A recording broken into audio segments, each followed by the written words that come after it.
वंदे। आज बड़ा सौभाग्य का दिन है। मुझे उसी कॉलेज में बोलने का मौका मिला जहां मैं पढ़ के गया,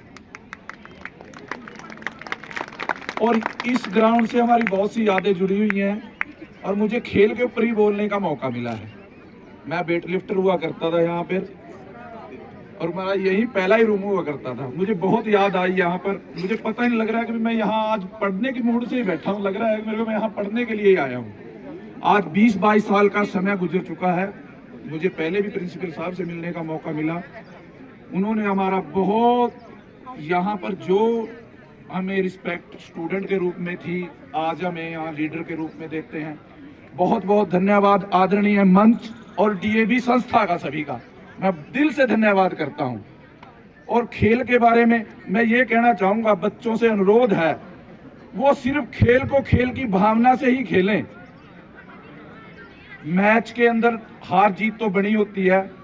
आप एक ग्राउंड में खेलोगे, एक जीतेगा, कुछ पीछे रहेंगे, कुछ आगे रहेंगे, लेकिन उनको खेल की भावना का मतलब ये है उनको आगे बढ़ने की कोशिश करनी है। इस बार पीछे रहेंगे, अगली बार जीत जाएंगे। और खेल की भावना का मतलब आपस में द्वेष नहीं करना है। खेल से शारीरिक के साथ मानसिक जो टेंशनें होती हैं वो भी दूर होती हैं। शरीर फिजिकल रूप से ठीक होता है। अगर दिमाग ठीक रहेगा, किसी और तरफ ध्यान नहीं जाएगा, तो वो शिक्षा के अंदर भी आगे बढ़ेंगे। शिक्षा बहुत जरूरी है। शिक्षा के बगैर आप लोग आगे नहीं बढ़ सकते। हमारे चेयरमैन राजेश शर्मा जी ने कहा है कि टारगेट लेके चलें। अगर टारगेट आप यहीं से टारगेट डिसाइड करके चलेंगे तो आप यहीं से आईपीएस यूपीएससी की परीक्षा देंगे।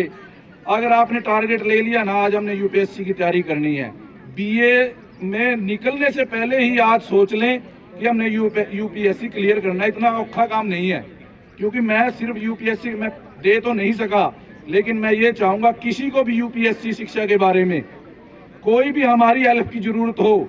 कई बार ऐसा हो जाता है कि उनको किताबें की जरूरत होती है और कहीं एजुकेशन में जाने की जरूरत होती है, तो हमें प्रिंसिपल के माध्यम से आप सीधे ही राजेश शर्मा जी ने एक अनाउंस किया हुआ है, लड़की को आर्थिक सहायता अगर किसी ने पढ़ाई के रूप में बीए के अंदर एमए के अंदर एडमिशन लेना है, शिक्षा से संबंधित जो भी खर्चा होगा वो राजेश शर्मा जी लड़कियों के बारे में पहले ही कह चुके हैं।